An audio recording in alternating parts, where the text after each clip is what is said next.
आइए दोस्तों, आप सबका स्वागत है हमारे इस प्रोग्राम में जिसका नाम है मिट्ठू के मटके से।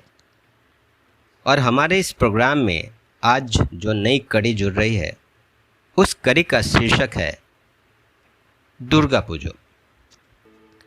वैसे तो हमारे देश में कई त्यौहार आते हैं, कई फेस्टिवल्स आते हैं, लेकिन दुर्गा पूजा इसकी तो बात ही अलग है।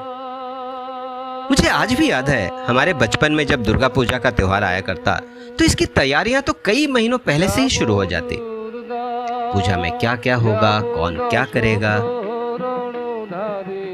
माँ की प्रतिमा कहाँ बनेगी, कलेक्शंस कैसे होंगे और बहुत सारी चीजें। लेकिन घर में पूजा की शुरुआत होती शॉपिंग से। मुझे आज भी याद है पापा हम दोनों भाइयों के लिए एक जैसा ही कपड़ा लाया करते थे और हमारी दोनों दीदियों के लिए एक जैसा, same to same, copy cat. लेकिन उसके भी बात ही अलग थी, उसका एक अलग ही मज़ा था। और हम फिर इंतज़ार करते उस दिन का जब हम एक अजीब सी दुनिया में, एक अलग ही दुनिया में पहुंच जाते। महालया उस समय रेडियो में आया करता था और हमारे घर में एक फिलिप्स का बड़ा सा रेडियो था। हम क्या करते, एक दिन पहले ही हम उस रेडियो को एक जगह पे बीच में रख दिया करते और सुबह उठकर ही चारों तरफ से हरश्रृंगार के फूल से उस रेडियो को सजा दिया करते। हरश्रृंगार जिसे हम शिवली फूल भी कहते हैं। और वहां पे एक दिया जलाते, एक अगरबत्ती जलाते और बस बैठ जाते महालया सुनने के लिए। उसका एक अलग ही रोमांच था, एक अलग ही फीलिंग होती थी। जैसा लगता कि अब पूजा तो आ ही गया। और उसके बाद धीरे धीरे वो दिन भी आ जाता जब पूजा की शुरुआत हो जाती। हमारा जो पूजा मंडप था वो मेरे घर से करीब 5 से 6 किलोमीटर की दूरी पे था, लेकिन वहां पहुंचने की जल्दी ऐसी होती थी, लगता था हम मिनटों में वहां पहुंच जाएंगे। और मेरी ड्यूटी शुरू होती सुबह 6 बजे से। मुझे आज भी याद है, मुझे ये काम दिया जाता कि मैं सुबह सुबह फूल लेकर के वहाँ पे पूजा मंडप में पहुँचूं। और मेरे घर के आंगन में ही हरश्रृंगार का फूल था। मैं सुबह उठता और फूलों को चुन करके वो फ्लावर के बास्केट में भर लिया करता। कुछ फूल तो ऐसे भी थे जो पेड़ में लगे हुए होते थे। मैं दोनों हाथों से पेड़ को पकड़ के जोर से हिलाया करता और सारे फूल नीचे झड़ जाया करते। मैं उनको चुन के फिर से वो बास्केट में भर लिया करता और थोड़ी देर बाद बस चल पड़ता पूजा मंडप की तरफ पापा की साइकिल में। वहां पहुंचने की जल्दी ऐसी थी जैसे लगता था अभी पहुंच जाऊं। जब वहां पहुंचो, चारों तरफ लोग, डेकोरेशन, म्यूजिक और दूर से ही वो आवाज सुनाई देती।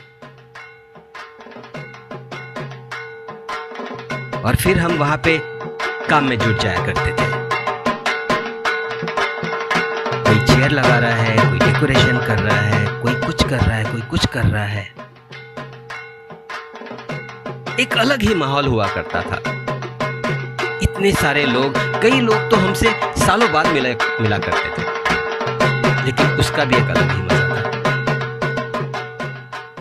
फिर वहां पे पूजा होता, फिर उसके बाद पुष्पांजलि होती और फिर प्रसाद डिस्ट्रीब्यूट किया जाता। फिर दोपहर को भोग भी हुआ करता था, माँ का स्पेशल प्रसाद। हजारों हजार लोग वहां पे आते और हम लोग उनको भोग खिलाया करते। कोई पानी डिस्ट्रीब्यूट करता, कोई लाबड़ा, कोई खिचड़ी। एक अलग ही उमंग, एक अलग ही उत्साह। और फिर शाम को हम जल्दी जल्दी फिर घर आ जाया करते, क्योंकि हमें फिर वापस भी तो जाना होता था शाम के लिए। घर आते, तैयार होते, फिर निकल पड़ते पूजा मंडप के लिए। वहां जाते ही चारों तरफ लाइट्स, लोग ही लोग चारों तरफ, मीलों दूर से लोग वहां पे आते हमारे दुर्गा पूजा में आरती देखने के लिए। हमारी आरती, हाँ, वो धुनुची नाच, उसका एक अलग ही आकर्षण था। कितने सारे लोग वहां पे या तो बैठे रहते या खड़े रहते, घंटों तक खड़े रहते हमारी माँ की आरती देखने के लिए। वो आरती और वो धुन और वो लोगों का उत्साह, एक अलग ही माहौल बन जाता था। ऐसे धीरे धीरे धीरे वक्त बीतता जाता और हम माँ की सेवा करते जाते। लोग आते, मिलते, तरह तरह के लोग, तरह तरह की पोशाकें और एक अलग ही खुशी। हर किसी के चेहरे पे खुशी, मुस्कुराता हुआ चेहरा, हंसता हुआ चेहरा, एक दूसरे से मिलता हुआ चेहरा एक अलग ही माहौल बना देता था। धीरे धीरे फिर वो दिन भी आता जब हमें माँ को विदा करना होता। मन जैसे बैठ सा जाता था, लेकिन फिर भी एक खुशी होती थी कि इतनों दिनों हमने माँ की सेवा तो की। माँ भी तो यही चाहती है कि उसके बच्चे हमेशा खुश रहें। माँ जाती है तो ये भी बोल के जाती है कि मैं फिर आऊंगी। फिर हम माँ को विदा करते और चारों तरफ से वो आवाज आती, बोलो दुर्गा माई की जय, बोलो दुर्गा माई की जय, बोलो दुर्गा माई की जय। धन्यवाद दोस्तों। मैं उम्मीद करता हूँ आप सबको आज हमारा ये प्रोग्राम पसंद आया होगा। आप अगर किसी भी तरह का सुझाव देना चाहें तो ज़रूर दे सकते हैं। धन्यवाद।